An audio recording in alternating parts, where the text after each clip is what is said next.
questions that I put on the knowledge checks, I rewrite. I never put the exact um, question on there for, you know, purposes. That, you know, BSCP does not like the exact question. So you take the concept and you just make a question around it, and that's what we're going to do.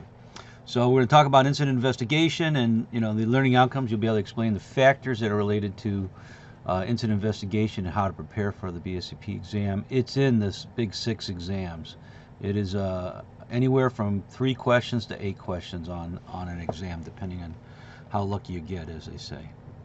And you know, one of the things we're going to look through is what we call the OSHA 4-step method. You know, you're going to preserve the scene, you're going to collect the facts through interview, determine the cause, and implement the corrective actions. And for a lot of us, we have to write a report, so I don't count it as a step, but neither does OSHA. But these are the order that you kind of go into. So a very common question is, they give you, we're at this stage, what is the next stage? And that is you know, a common question that you'll run into the exams. So let's start off with a knowledge check right away. The process of investigating incidents or injuries employs a causal factor analysis to identify elements that played a direct role in the event. This method is commonly known as, and we would put it in the chat, A, B, C, or D, disciplinary action, root cause analysis, corrective action analysis, responsibility matrix. Just type in chat, it'd be the easiest way to do it. And nobody can see your answer on the thing except for the people in the room.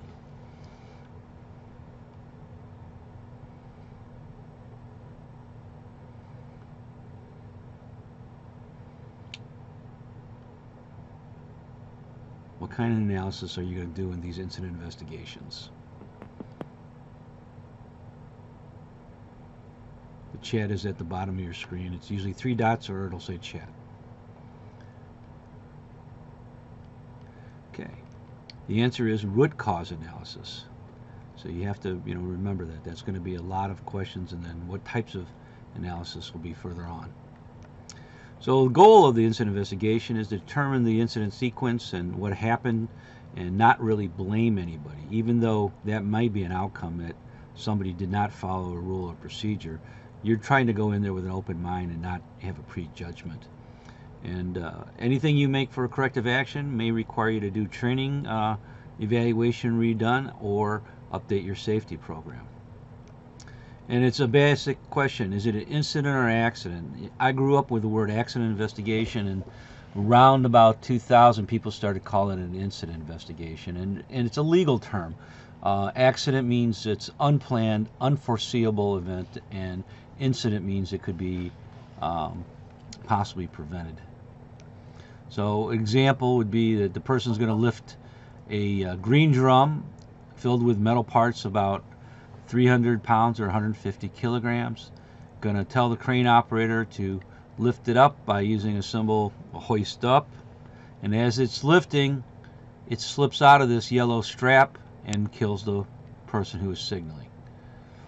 Is that an incident or accident? Well, the idea is that, you know, if you're unable to prevent it, it's going to be an accident. But this is an incident. You could have easily put this in a black drum carrier like you see at the bottom over here, or used something else like this. I would not use this because this is grabbing on the lip of it and probably not designed. I'd question, what is this red strap connecting to a shackle?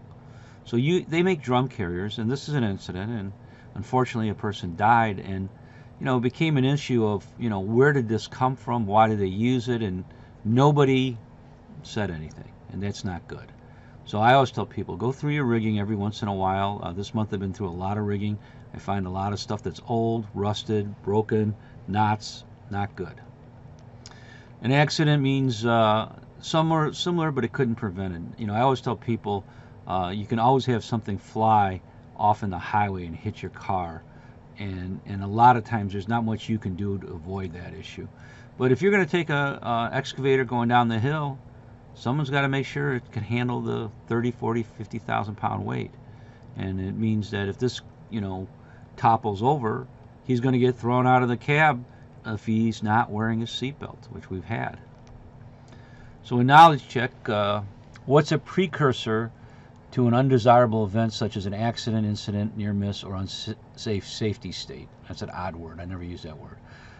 OSHA citation, EMR, lagging indicators, leading indicators. Put in the chat what you think the answer is. What happens before the incident? What could be maybe a tip-off that you have some issues?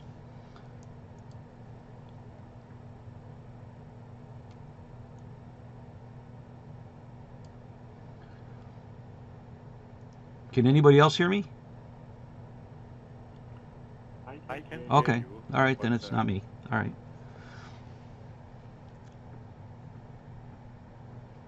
Okay.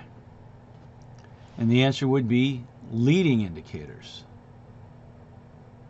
So what we have is two workers trying to carry up this big piece of siding up on two ladders while this guy's trying to take a load of debris down. This is no good. When you do audits, we can score audits. We can find these unsafe conditions and prevent these accidents before they happen. We know we need to have a method. This method that they're using is very unsafe. You really need a scissor lift to be putting on the siding. This person has to be in a different location. You cannot ever work underneath a load, whether it be a crane or an aerial lift. So these are leading indicators. That means we didn't have any injury yet, but we can tell by the issues here that the people might not have been trained in ladder safety. The fall protection program is not very good, and we're going to look at that. So a lot of times you get an opportunity for, for correction, as I call it. When you go in there, we see this ladder's cracked. That's supposed to be inspected every day by the person who's using the ladder, but you got to make sure you have ladder training. It doesn't help if we, have this ladder and it's being used and it falls apart. And I've had some serious ladder injuries, and ladders, typically in the last 23 years is #1 cause of fall deaths. #1, 70% are step ladders. So when we focus on these injuries, we're going to look at the root causes. So I always try to get there and before we have an issue. This person's going to get on a step ladder to work, and you can see if he's going to work on this ventilation duct, he's going to be over the guardrails, and if he, with the clutter and the debris here, someone could knock him right over the guardrails. So, this is another one where we'd want to probably have a person in a scissor lift, because we can sit there and do the work. We have guardrail protection.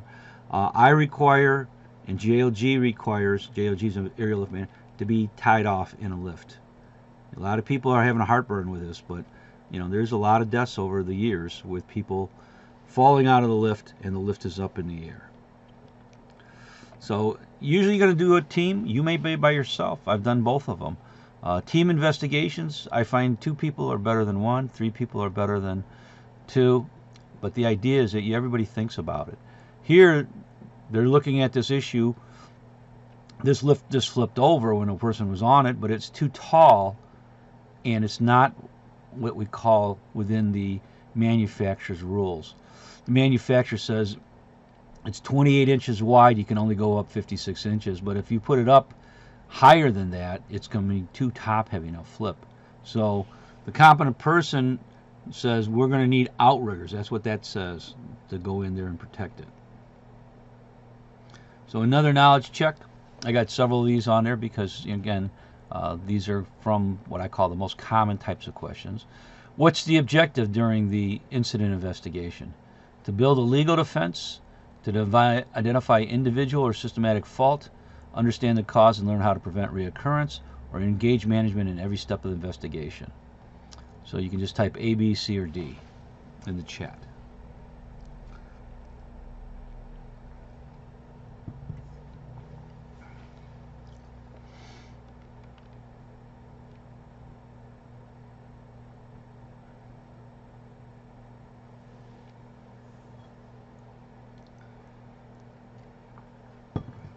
And the answer is C. Very good. And a good example is, we have a person that's going to push one of these carts. They're going to fill it with about 300 pounds of metal or 150 kilograms of metal. And they were pulling it and they ripped their rotator cuff. The cost of that injury was about $87,000. The person who's doing the investigation has had no training, and they just said the employee used inappropriate procedure. And I said, well, what did you expect him to do if what was the procedure he violated? Well, he should have pushed it.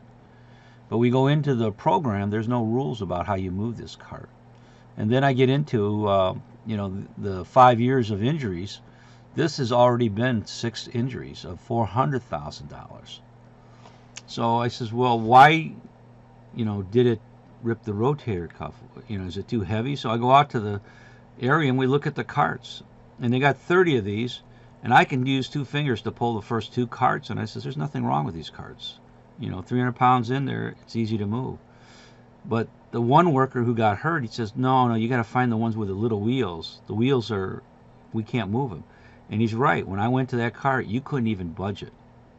And that's crazy, because this is like only a $400 item, and it's already cost you $400,000. We found out there was 3 of these carts, and it's cost $400,000. So what we did is we found that the injury was caused by the wheels being clogged up, I mean, because they're small, not necessarily the procedure. You know, because you should be able to move anything with 2 fingers. I use that rule all the time with ergonomics. But this one, like I said, easy issue to fix once you identify the cause. The worker ripped the rotator cuff. Why? Because he was pushing the cart. Why was it hard to push the cart? Because the wheels were clogged. It's no different than a shopping cart. We're going down to the why the root cause was, not that the procedure was wrong. Nothing wrong with the procedure. Again, we're going to investigate all incidents. I have a lot of companies, the minute somebody gets hurt, they said, okay, what happened? Well, I slipped on the thing, I hit my knee. We're going to send you to the clinic. The reason you don't have a loss yet is that we want to see if there's anything broken or there's a ligament damage. The clinic can do what they call a range of motion test on that person, and most of the time, 90% of the time, the person does not require any medical attention. You know, the clinic's going to verify it, they come back to work that day, and that's good. We don't want somebody, you know, like I had 2 weeks ago, where they fell, they said they were okay, and then at 10 o'clock at night their leg was hurting so bad they had broke it when they hit a metal object. That's not what we want. You know, a lot of times, if you would have found it, it was painful, they would have done an x-ray. It might have been a fracture. A lot easier to deal with it when it's smaller than it is when it's completely broken. And that's why we're going to go through it. So programs, you should have an incident investigation program. You should have training in it. And, you know, like I said, there's a lot of classes that are taught for a day on incident investigation. And, you know, OSHA people, they go through 3 days of this. But we're going to focus on the root causes, not focusing on the blame. In the 4-step process, you know, we're going to use an organized approach. We're going to get the documents, preserve the scene, so we can kind of, you know, replicate what happened. We have a good idea what happened. Today, there's a lot of information out from the emergency responders. I do expert witness work, and I find out the body cam of a police officer will have the scene documented. The EMS people like fire will take photos. There will be witness statements to the police. These are all part of these documents you want to get and be able to document the scene, because sometimes, you know, you're just an hour away and it might be different by the time you get there. We're going to get the interviews, and we'll talk about how to interview and determine the causes and then implement a corrective action if there is any. So what is a direct cost of an accident? Absenteeism, training replacement for the employees, cost of physical therapy, lower employee morale. There's indirect costs and direct costs. Which the best answer? This is tough, because you can make a case for a couple of these being a direct cost, but they're looking for one.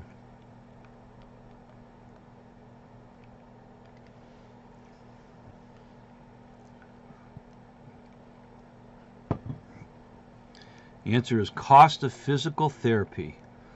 Because if I break my toes, I might have to have physical therapy if they're pretty bad in order to be able to walk at a normal case, because this is a case where they didn't wear safety shoes, and the item dropped on his foot and they broke his toes. So we try to document the scene. We want to make sure the scene is safe. You know, if a forklift has gone over there and the boxes have hit a person, we want to make sure the forklift is off. It's not going to roll anywhere. We want to make sure that the area is roped off so people don't come in there, because we still can have other boxes that could fall. And we always tell people, you know, you can use tape or put something in there. Make sure that it's not removed until you as a safety professional get out there and take a look at it. We don't need to keep a person that needs medical attention there. We need to get them to the clinic or hospital. But we do want to make sure we can investigate the scene and it's not cleaned up that when you get there it doesn't even look like there was an accident. So we try to go through the facts. You know, here's the case where the ladder stand fell, person landed on the box, broke his elbow. We want to try to get the time and the date, the location, what was he doing, and then the surveillance footage. A lot of times everything is on video. In some of these cases, all these larger companies I deal with, everything is on video. So they'll have this accident. And maybe you'll see part of it, maybe you'll see all of it. But the idea is we can go out there and investigate and take a lot of photos. And it's important to get evidence, you know, and keep of everything that's in there. That's why we don't want anything leaving that scene until we've got out there as a safety professional. And a good example was this one at the lower area where the person fell off of climbing a tower and the gate broke. Well, both of these gates broke. And what we found out, this was a non-rated gate. It was a snap hook. The new snap hooks by ANSI and OSHA require 3,600 pounds and to be marked on there. This had about 200 pounds strength. So he was given a wrong piece of equipment, and when it got side loaded it popped and he fell off. And that's no good. And the idea is, you know, you could have said, well, he just slipped off the ladder and it's his fault and he should be more careful. But when we look at it, he was wearing equipment. The equipment was defective that he was given. It doesn't meet the current standards, and that contributed to the accident. One of the things I tell people, you got to interview the first day. If you don't interview the first day, it really doesn't matter. When I go to court, what you said 4 months later doesn't matter. It's what you said on the first day. You know, I have got 3 cases in the last 1 month where people lied several months later about what happened. But the police took interviews. In another case, there was video. In a third case, there was a body cam. And when you sit there and said, oh, I didn't see the accident, I wasn't there, and you're telling the police you saw it and it happened so fast, you're not going to have any credibility. You know, if you're under oath, that's going to look horrible. And, you know, you're supposed to know what you said that day of the accident. I like putting every interview on paper and documenting it. I draw scenes, you know, because not everything is going to be easy to go through. Here we're coming through a lot of common forklift accidents is that the person is hit by the forklift. Well, as he's coming to the intersection, he has to honk, let people know that he's coming to the intersection, and then stop and look both ways. Here the deceased came out there and he did stop and he hit him. And a lot of things I find out with these accidents, there's nobody in his area when he's working. So he doesn't stop anymore. You know, why do you stop when there's nobody there for weeks on weeks? So when you come in that area, that's an issue because he doesn't even know you're there and he's just going through the areas and not stopping, even though that's a policy. Keep track. What was the lighting like? You know, I had an accident where, you know, a young worker said, oh, it was perfectly calm, and we're looking at the photos and it was a snowy blizzard. You know, we're trying to figure out why his car got wrecked. Well, he wasn't exactly truthful, you know, and then we could see the police took photos of him going into the ditch and coming out, and it spun his vehicle and he got hit. That was a factor why, you know, in a lawsuit it made a difference. And then, you know, these heights were 8 feet, so he's not going to see this guy coming through because the pallets weren't there. So you want to try to go through, you know, and document much as you can. I like these things because if you do it the day of the injury, you'll never make a mistake. You know, you get all the information you have. So another knowledge check, what's the recommended course of action for removing debris, equipment, tools, and other related items following an accident? A, it shall be preserved in place for 24 hours after the incident. B, will eliminate any hazards created by the accident. C, must be delayed until an accurate, comprehensive investigation has been performed. And D, should be done immediately as other workers do not want to be reminded of the accident. So type in chat A, B, C, or D.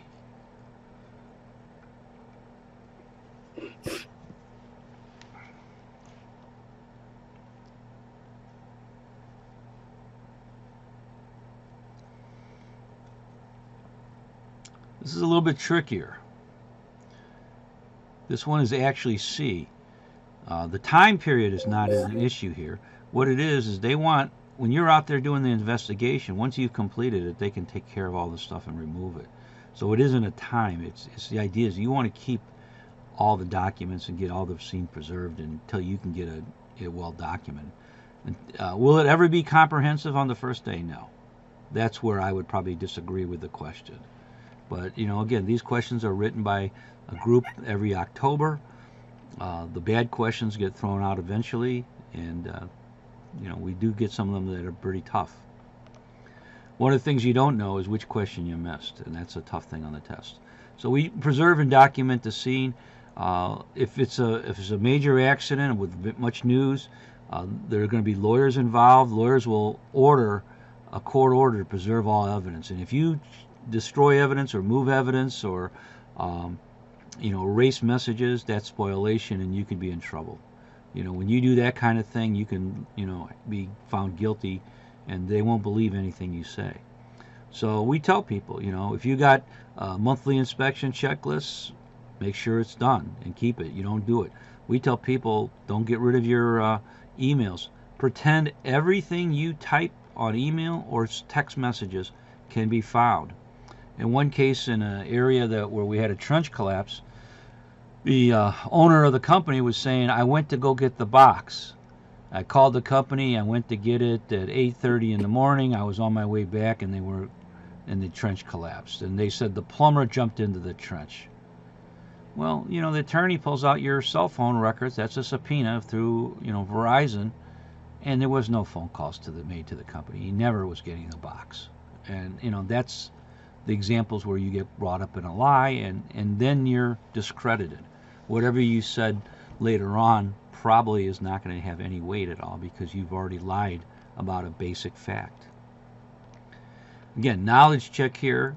I got a lot of them because accident investigation is going to be a lot of questions, 3 to 8. After a situation, the incident management team will analyze the situation through a series of stages. Once the incident is reported, the investigation will begin.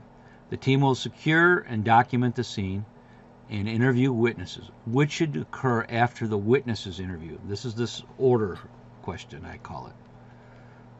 The report is written, a root cause analysis is conducted, a conduct behavior discipline analysis is established, corrective action recommendations are made. Type in A, B, or C.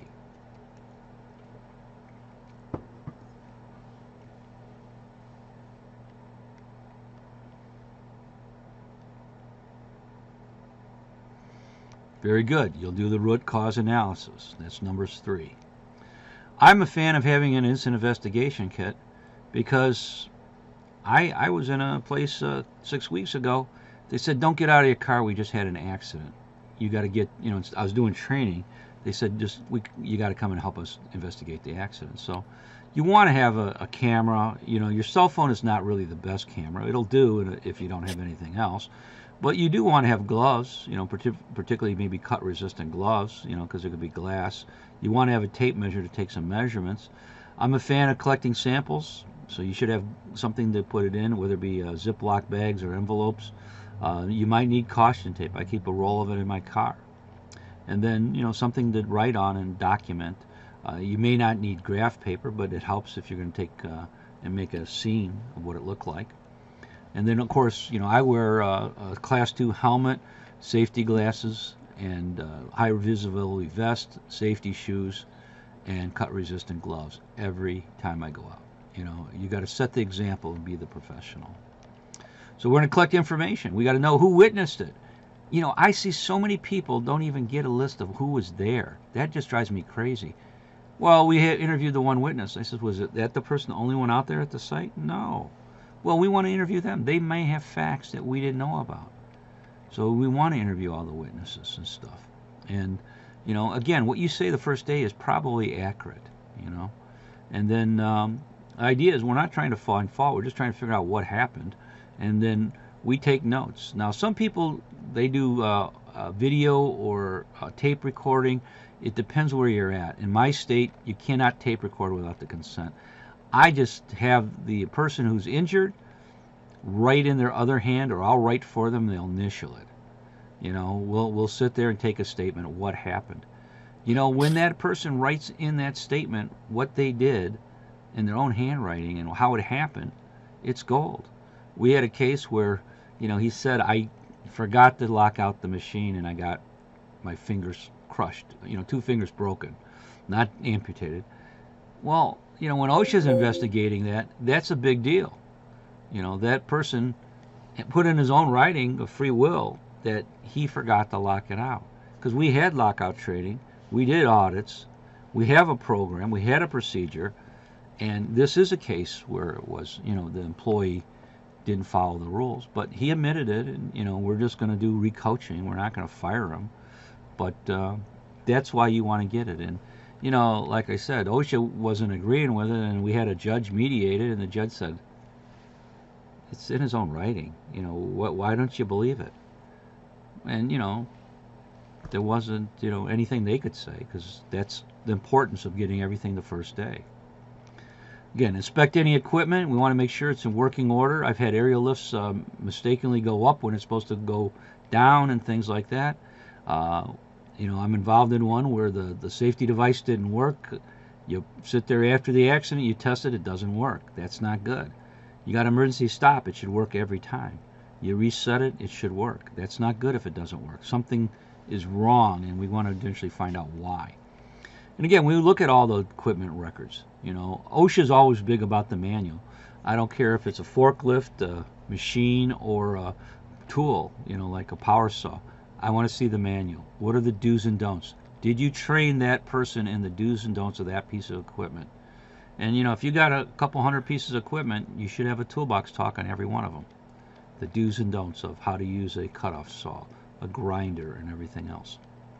And again, employee training history, and everybody should have a training record for everybody that's at that facility. And, one accident where I'm dealing with in Texas where the guy got killed, they didn't have a record for anything. Oh, yeah, we do it. And then, the president said, well, we don't keep good records. I said, you didn't keep any records. Guy been working for 29 years. You've got 8 pages, and it's just payroll stuff. You've never done any kind of documentation of his training or anything, and you wonder why a guy got killed. It's not good. So we take photos. I still run in 50% of the accidents by companies under 100. They don't take photos. Bigger companies are pretty good about it now. And, one of the cases I had was, a guy can't get up in the roof to fix a roof leak. He gets up to the hatch, and he can't push it because there's so much snow on it. And so they say, oh, we'll just take a ladder over and put it on the side, and just take the ladder and crawl through the snow. Well, he slips on this clay parapet tile and breaks his back. He could have fallen back into the parking lot off the ladder 16 feet and died, but he managed to break his back and then roll into the snow. And, of course, that was a tricky method to get him into the ambulance because, there was no way to do this. They had to end up getting a lift and trying to lift him off from the roof to the floor because you can't take a person down in a basket, off a ladder. So, but, they didn't take any photos. And, the question was how much snow? Well, it looked like this. And eventually, here's what they're doing. They're shoveling the snow off because, if the hatch didn't open, that's the first problem. If it opened, he would have just been okay and gone down the hatch and it'd been fine. But, this company, gave him a ladder and it was bad and he slipped and everything else was bad. So we want to document these conditions. I always tell people, you should have minimum 6 photos. I average 80 photos. 80 photos on an accident investigation. I take a lot because it's easy. Take it. This is where your phone can do a lot and just transcribe it and put it into the database. Simple things. We can mark, this truck driver's coming in our facility delivering the product, and he goes in there and he's taking the curve too fast on the gravel, and he hits this area. When you get into then he's suing us for the damage to the truck, and he said, oh, it was icy, snowy, everything was bad, they didn't shovel it. And I says, here's the photos, there it is, this is all we need. And of course, the big insurance company's like, it wasn't icy and snowy. God, you just took the curb too fast. We got to pay for all this. And, that's not good. But that's why you do it. Take photos of it. This was one of many. We take it from all different angles. We'll take it from the street back here, get over at the side, get over here. We want to get a 360 of our area. Knowledge check. When should the investigation be conducted following an injury? Based on the evidence only, because witness statements are usually biased or hearsay. B, immediately with all witnesses simultaneously get the most accurate statements. C, the next working day after motions have settled down. D, individually with all direct and indirect witnesses as soon as possible. A little bit tougher. There's a couple tough ones here.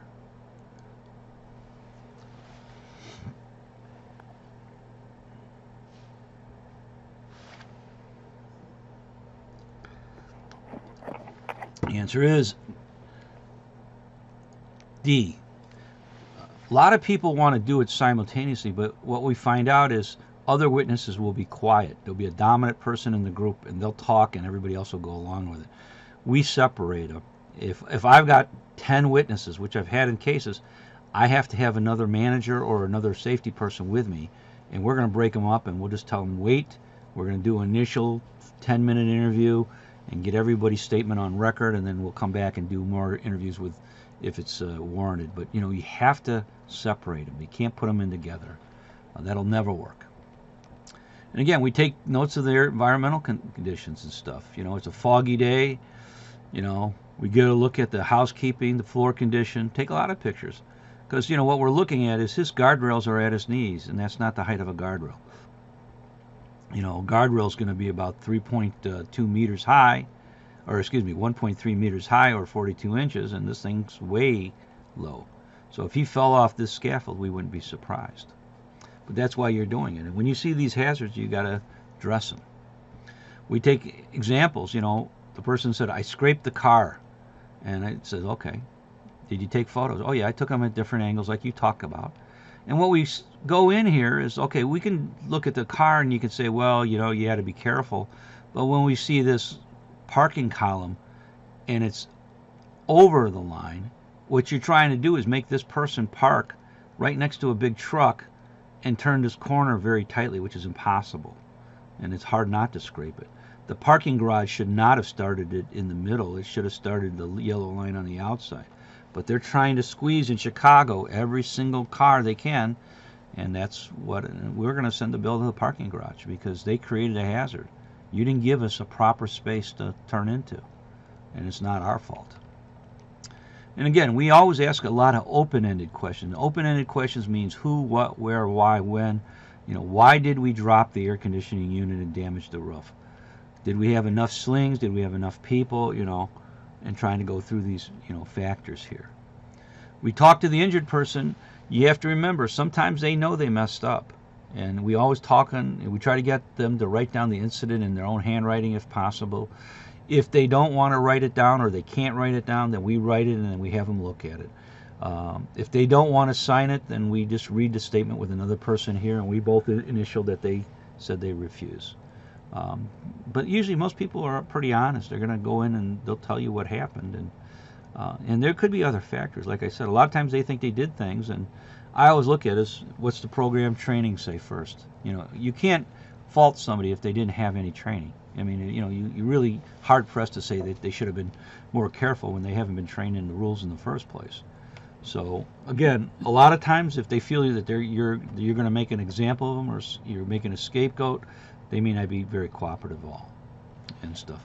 And there is a thing, it's not on the test, but I just mentioned it. If it's a union employer, then they have a right to have a representative during these interviews if potential discipline could be resulting. I love this photo, and I do this in all my jobs. When you get hurt, we have you circle where you hurt. I hit my knee, it hurts right here. Why is that important? Because sometimes we get 6-7 weeks later, somebody says, my shoulder got hurt in that fall. We sent you to the clinic. You didn't mention it to the clinic. You didn't mention it here. You didn't draw anything. We're not paying for it. You got weekends you could have got that hurt on, but wasn't related to the injury. And we interview all the people, like I said, separated. I've had the most I've had an interview in my life is 13 people that were witnesses to an accident, and that took me and another person about 4 hours. We did a real quick interview, tried to get down what happened, and then we got an individual. We made him sign statements for a page or two, and then, we were able to look at it. And again, we want a private place to talk. Your car is a private place. A trailer is a private place. An office is a private place. We don't want to be there with everybody like having their ears like trying to hear what's happening. And we always ask questions that you know. That's why every attorney will always ask you, what's your name? How long have you worked here? To get the person comfortable. And you'll learn as you get more experience to do it in a neutral voice. You have a monotone, neutral voice that's relaxing. You're not emotional. You don't show emotion, because then people get more nervous if you're very emotional. Which components must be included in an organizational program designed to effectively manage an incident or injury involving a worker? Medical case management and human resource oversight, implementation of a return to work program and restricted protocol, investigation, root cause, and elimination of the causal factor, fault tree analysis, and accountability discipline. This is a tough question because it's a wordy question with long answers. So just take your time on this one, because this one is not an easy one to do. Everybody can see the screen, correct? No. There's no screen? No. No stage on no. Okay, hold on a minute. I'm going to pause. Not there. I've been thinking about that. All right. Let's get in and take a look at this question. We'll get back to the chat. Let me get the chat up here. Thank you for bringing it up. So which components must be included in an organizational program designed to effectively manage an incident or injury involving a worker? Medical case management and human resource oversight, implementation of a return to work program and restricted duty protocol, investigation, root cause analysis, and elimination of the causal factor, fault tree analysis, and counting discipline. Okay, very good. It is indeed C. Okay. So we determine the root cause. Human error is not a case. It's just a starting point. Everybody wants to blame the victim, and that comes up quite a bit. But we want to look at the whole thing. Is your program, training, audits, and enforcement good too? Again, we're going to go in there. Was the employee trained? Was there guarded properly on a machine? Did we have the proper fall protection? Did we plan for it? So the main goal is, again, we're going to try to figure out what happened, what part of our systems did not work. And, trying to dig, why did an employee not follow a safety procedure? Was he trained? Was the employee in a hurry and this slowed down the work? I can't tell you how many accidents sometimes they said, well, production's going to get in the way. There's a very good discussion of an accident in 2012 at a rum company in Florida where they didn't lock out the machine because it interfered with production. And they're very clear about it, and that ended up killing a guy. So a lot of times, one of the things that I always tell people is that when you find one cause, don't necessarily stop. It could be multiple causes and a lot of other factors that contribute to it. So assigning the cause as the problem and the why, preceded the cause, that's what you have to look at, kind of like our example here. So Wood's theory says accidents result from a completed sequence of factors and ignores system weaknesses: 5-factor, fault tree, causation, or domino. This is a tough one. You should know all 4 of these, but this one is the most common one I see. What kind of theory? Domino theory, causation theory, fault tree theory, 5-factor theory.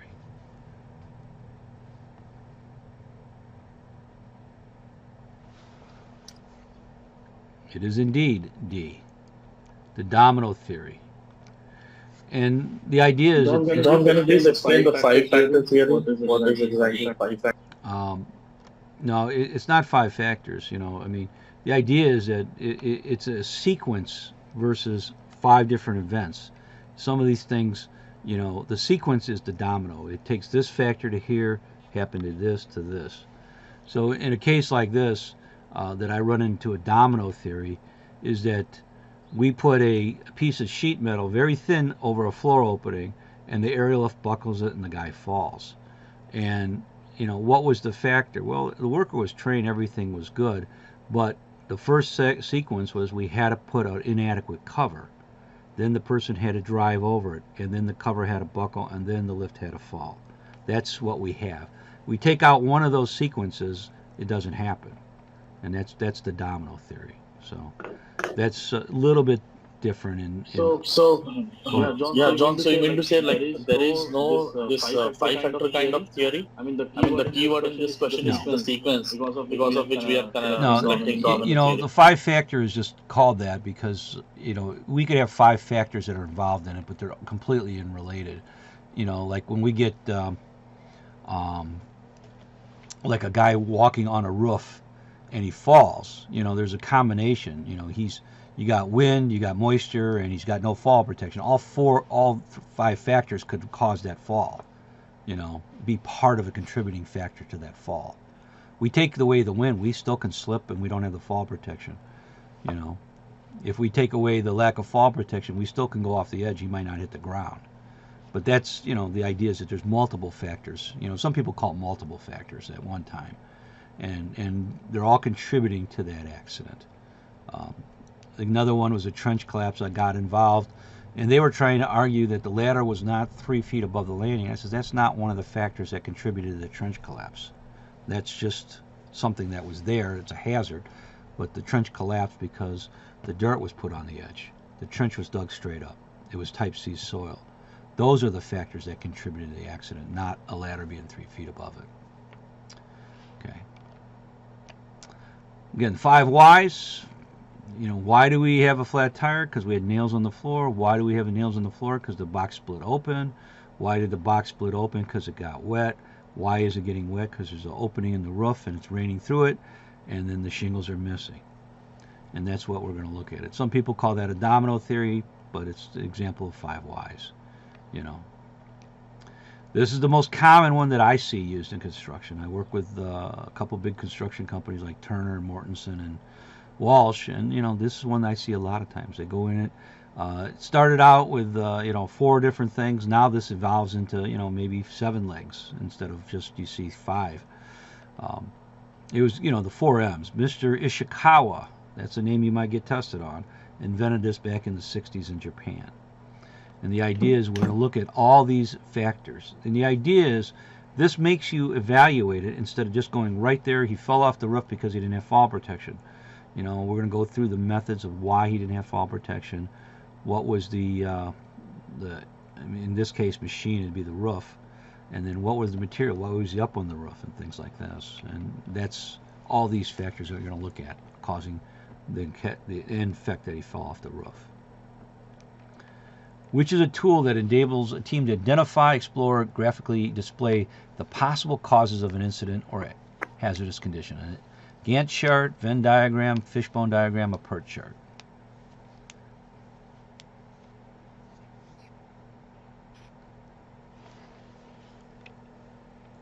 A, B, C, or D.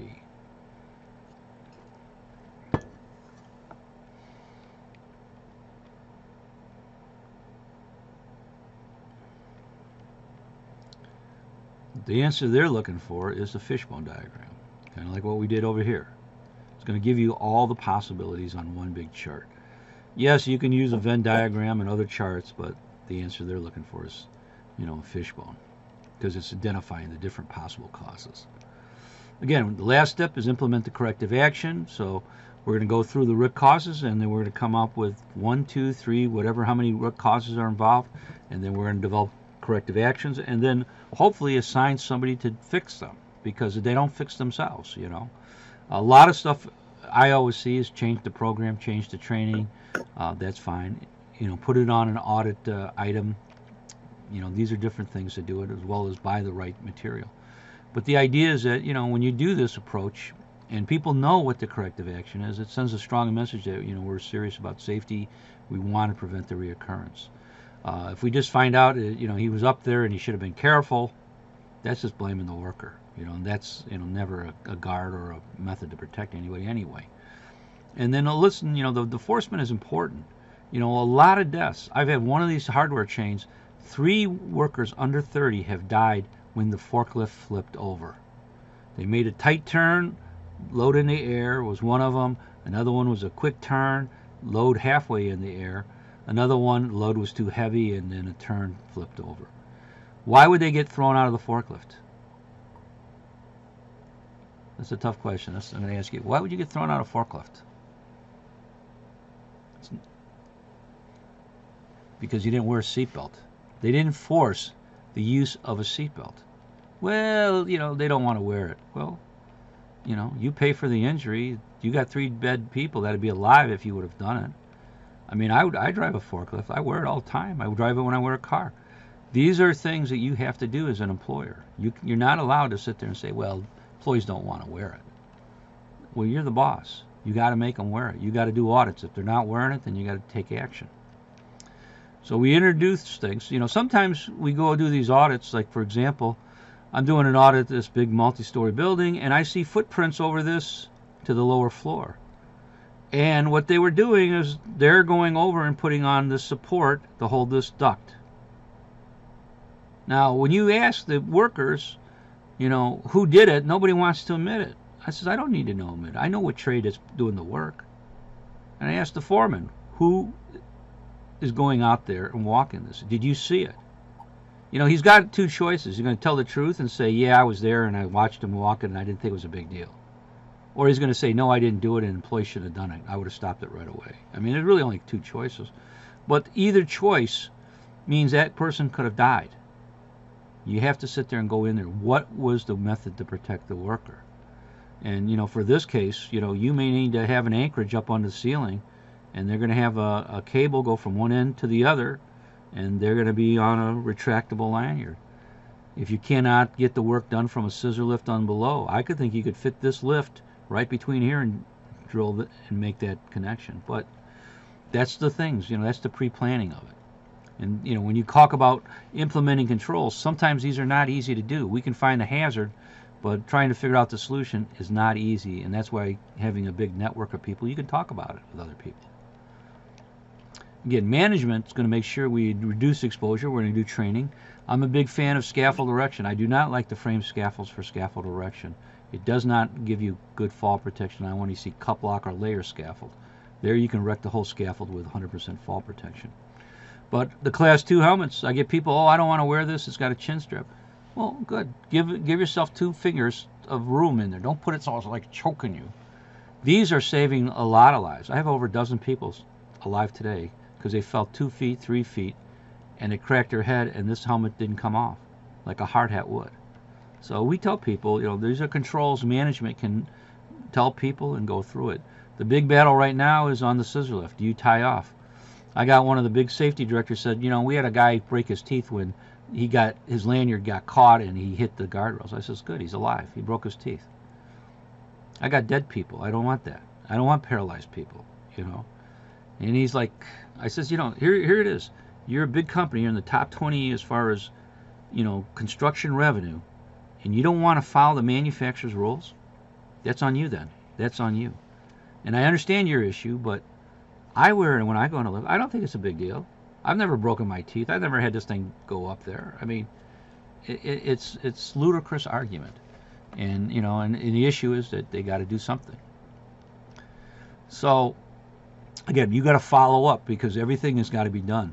When you're going to go through everything, we want to make sure that people are following the rules. If they weren't wearing the protection, we're going to make sure we come back next week and check and see if they are wearing it. You know, if we're going to require the fall protection on the lift, we're going to make sure they do it. Now, I had one case where the guy jumped off the lift. You know, you're supposed to face the lift, 3 points of contact, come down. He got his ring caught on the U of the mid chain. You know, he had his finger up there, and when he jumped, it just pulled the skin right off, ended up amputating his finger. You know, so we got to report this to OSHA. We're going to tell OSHA, here's our sign-in. We've trained everybody in our company. Don't jump off the lift. Face the lift. 3 points of contact. You know, we got the training signature including Jeff, who missed a finger, but we're going to go through it. We changed our safety program. We're going to cover it that way, and we're going to follow up. Next time people are going to get up there, we're going to document people access and get on the lift a safe way. And I was asking, you know, why did you jump? Well, I was just going to show people I could do it. You're in the 50s. This is not like 3rd grade. You got to be, you know, setting the example. You know, this is things you talk to the person individually. You want to be the example. Don't be doing something like that. That's an issue, you know, that cost the company over $100,000, and you know you didn't need to. One way to conduct an effective incident investigation includes search through the company database for clues to previous incidents of similar nature, delegate the supervisor to lead the investigation with initial report due in 24 hours, conduct the individual interviews of witnesses, take multiple photos, create a timeline of the incident, and D, hire an outside expert within 24 hours to conduct the incident investigation and determine causal factors. Boy, 3 of these are good. This is a tough question. This is as tough as they get. This is called, we can throw out D. You know, what do you think? Because they're not all bad answers, but they're looking for the best answer. And the best answer is correct, is C. This is what you're doing. You know, the supervisor can do an interview. In most companies, we make the supervisor do their own interview, but in safety, I'm doing the interview too. I'm going to do the investigation too. They're going to fill out what they think happened, and I'll keep that, but I'm going to do my own investigation if I'm the safety professional. And A is not a bad answer, but it's not the best answer. Any questions? 50 minutes, like I said.